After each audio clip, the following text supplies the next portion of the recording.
looking good. The lights are good. Wallace is happy. We're recording. We're recording. Well, we can just trim this. Hi everyone, we are here in, I wasn't expecting this to be as fantastic, but it's obvious, it's Drew at the Wine Wankers here. We are at, well, Paris's premier wine tasting experience. That's what I'm labeling this because I've learned so much about French wines just in the last 2 or 3 hours. And this man, in this knowledge, this head, there's a lot of alcohol that's gone in this head to give us the knowledge today. So who are you and where are we? So, I'm Lionel Michelin in French, Lionel in English, Lionel. And we are in a small family-owned company called Devinis Illustribus. And we are focused on old wines, but also good wines to drink day by day. Well, what I was quite excited because a lot of people, they come to France and maybe they don't have the opportunity to get to Bourgogne, or Champagne, or Bordeaux, or the Côte d'Aron, or everywhere. But you can actually come to this place in the 5th district of Paris, which is apparently is a suburb. And you can have this man hold your hand for 2 hours, have a complete food and wine tasting experience. And if you look at the damage on this table, it's because we've been eating nothing but carbs and fat for the last 2 hours and drinking really amazing wines. And the whole idea here is you sit down with your customer and you open up 4 amazingly beautiful wines that actually tell a great story of French wine. Yeah. Now these aren't just everyday wines. We're drinking some pretty good, top quality wines here. Yeah, because we call it Tour de France of Vineyards, so it's a way to discover French wines. So we started with a Loire White, which is Chenin, no, not this one. This one. Loire White, Chenin Blanc, which is a very easygoing, rich, high fruit and good balanced wine. And then we switched to... I was actually amazed at this wine because I thought to myself when I tasted this, it was a Bourgogne. Yeah. Because it was quite a good, rich, full flavored. It was just beautiful. Yeah. But Chenin Blanc, that's not a Chenin Blanc that we would actually taste in Australia. So once again, I was amazed and surprised, and the power of that was just delicious. Yes.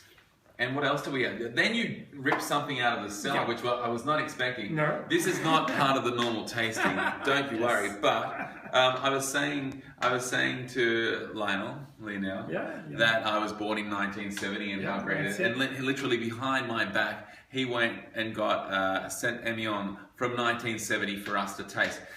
That's the beauty of this place, is that you can actually come here and they can curate a tasting according to what you want. So, for example, if you're trying to impress your wife or partner because it's her birthday or maybe it's the anniversary, they will actually find the year that's relevant for you and they'll actually include that in the tasting as well. Whether it's 2 people they're tasting or 8 people that are tasting, they'll open up the wines and everyone will have a great taste. And you know what, even if it's only 2 people, you stay until all those 4 or 5 bottles are drunk. So they'll actually call a taxi for you as well, which is very important. Or if you've eaten as much duck and foie gras as I have today, you'll be walking back to the hotel because you have got a lot of fat to burn off. Yes, that's good. You can have a nap. And you were what I thought was quite interesting is that we also tried some wines from the Languedoc. South of France, yes. So the Languedoc, a lot of people, which is, where are we? Languedoc over here. This one, thank you. The Languedoc, a lot of people might know as the workhorse of France, but because they don't have any controls about what they can and can't produce there, they're doing some very cool experimental great things, and this is an example of that. Yeah. And you have that knowledge to tell us this as well. Yes, because France is French wines is a long history, and we try to explain why we have certain grapes in certain soils. For example, here we can show the rocks that you can find in Languedoc, the limestone you can find in Burgundy. And it's interesting to see what are those wines related to the stones and slate. And especially the last one we had was slate from Languedoc. You know this one? This one I picked on the ground of Romanée-Conti, but hush. So yes, if you're watching this Romanée-Conti, this isn't actually your stone. But for everyone else, this is very expensive rocks. This is slate. This is Montrachet, the biggest French white from Romanée-Conti, and this is Bordeaux wines. So it's a way to explain how in France the wines are related to the soil, the thing that we call terroir, and we try to show how the soil can change the taste of the wine, depending on the grapes you grow. Well, as I said, I've learned an absolute fortune's worth of information today. We've eaten more than our body weight of like rich food, but hey, it's, you know, we've got personal trainers to worry about that when we get back off holidays in 2 weeks. You also have downstairs, which we need to go and see as well. Sure. So should we kind of like walk and talk, and hopefully we won't let's go down. Run into us. And Wallace, who's our cameraman, wave hello to. This is Wallace, our cameraman. Say hi, Wallace. There you are. Hi. There you are. Hello in the background over there. Wave hello. Yes, there you are. So we're going to go downstairs now because we've actually got some very interesting things about. I'm taking my wine. Wallace, come this way, and we'll make sure we do anything. Now, this cellar that we're going to right now, Wallace needs his drink as well. You guys have been in business now for almost 20 years, right? 21. 21 years. So we're going to go downstairs right now. Watch your steps. Watch your steps. Tall people need to worry, especially because we do have height issues down here. Now, Wallace, don't fall down the stairs while you're following us.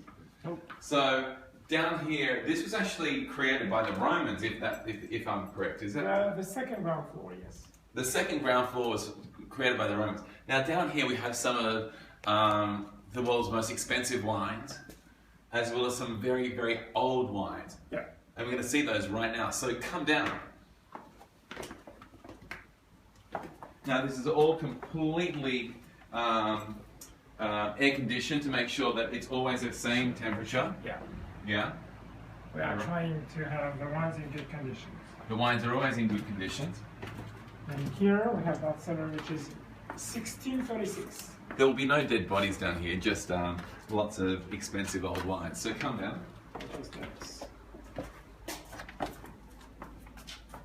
So here we are. How's the light, Wallace? Are we still going well? 1 second. Yep, we're good. Excellent. Good. So, what have we got here? This is your playroom, isn't it? Yeah, yeah. Very old one, starting 2000 here. Oops. And going back in the past when you turn this way. So here 2000. Babies. The 90s. And then the 80s, and so back to the beginning of the century. So literally anyone can come in here and they can they could find a wine basically from the year they were born. Yes. But over here we've got something very special. This is like three wines. Well, they're actually cognacs. 1895, 1811, and what was that last 1893. one? 1893. Yes. So pretty, and they are for sale. Yes, for sure. It's a bit expensive, but it's really good. But everything's for sale. You know, like this is the great thing about this. It's great that places like this exist for all those people who are absolute wine lovers out there, to know that, you know, everyone comes to Paris probably once every 5 or 10 years, or maybe once in your life, and you can come here, and this is a great place to spend 5 hours on in an afternoon of your trip, and, you know, fall in love with this place. But not only that, become a customer for life, because as you said, there's a lot of what a lot of people do in France is they drink the labels, and there are some very famous wine labels, and some of those labels are what? For example, Petrus. You have a Petrus here, 1990, which is hidden here. 1990, or Cristal Roederer, 1990, or Cheval Blanc. This one is a very expensive one, but it's a huge bottle of a Magnum of 1945, La Mission Briand. But but you don't have to pay a crazy price to have a good wine. And I think that's what you're saying, is that like there are people who seek out those really famous wine labels, and they don't have to, because the fact is, a wine that might cost 10,000 euros, right next door there is a wine that is almost sharing the same soil, exactly, the same grape variety, and about 1/10 of the price. And you're actually saying that's the exciting part of your job is for your customers saying you don't have to spend 10,000 euros. No. You can actually sometimes spend like 300 or 400 euros. Yeah. And if it's from a really decent year, that's going to be almost a better wine. That's the point. Then the vintage has to be good. The vintage has to be good. And this is the thing, the man's knowledge is exceptional. I'll show you something which is amazing, which is for me one of my favorite bottles here. What's that? So this one. I don't know if I can tell you this, but there's nothing in that bottle, so I don't know whether that would be my favorite bottle. This one is 1948. Right. It's called here, you have the name of the Chateau Margaux in Bordeaux, Chateau Bel Air Marquis d'Aligre. But what is interesting with that bottle, you know, there's something written here. Yes. You can read it in French, défendu d'en laisser. Right. Means forbidden to leave any inside the bottle. Oh, that's my kind of bottle. Which is exactly the opposite of what you have in the bottles today. Drink with moderation.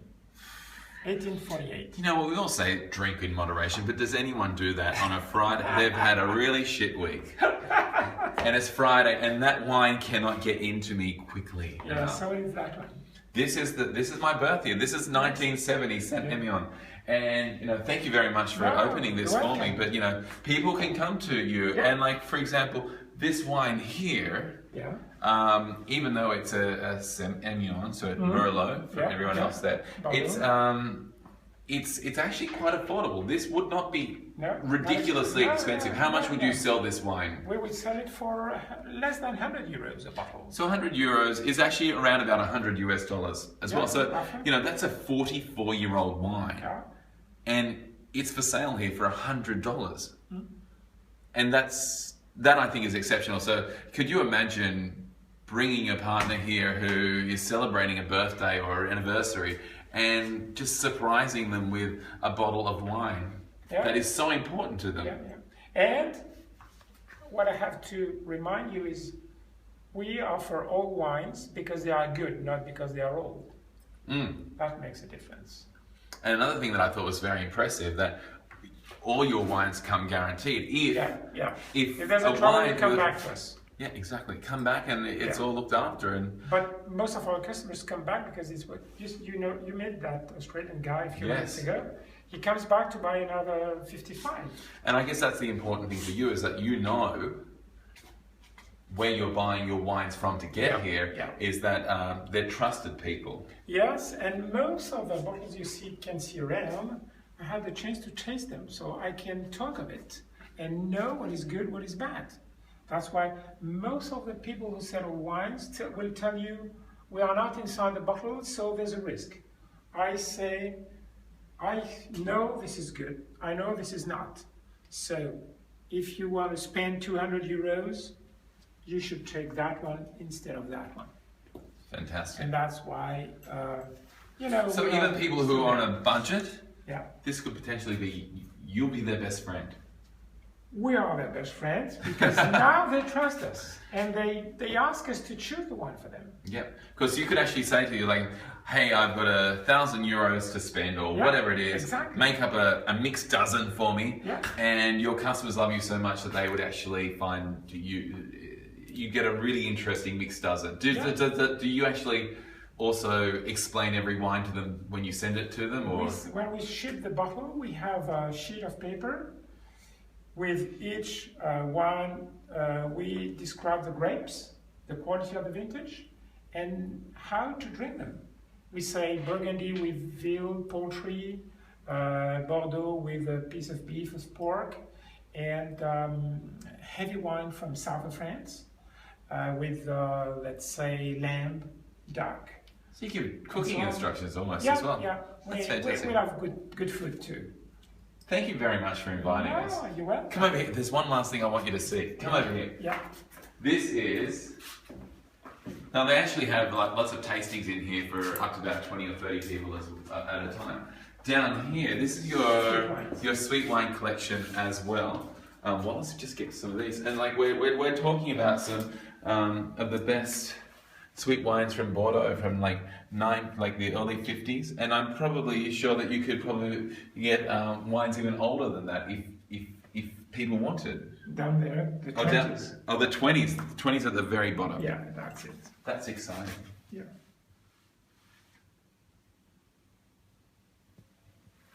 So there you go. So here we are. Say that name again because I can't pronounce it. De Vinis Illustribus. That's it. You've got Wow, it. De Vinis Illustribus, which is a Latin name. Latin meaning? About famous wines. It's all about the famous wines here. And that's all we really need to know. So it's bye from me. And it's by my good friend Lionel, and we are definitely coming back here again. And I've heard that if you are going, Wallace is cheers. Oh, cheers. Cheers. Wallace's glasses. Oh no, my glass is empty. My glass is empty. I need a refill. Yeah, we'll go up to refill. We'll go upstairs to refill. But here we are. So definitely give this place a try when you are in Paris next time because it's I reckon this should be a mecca for wine lovers who come to Paris. Yeah. So. Arrivederci. Oh, no, that's Italy. Yes. Au revoir. Au revoir. Au revoir.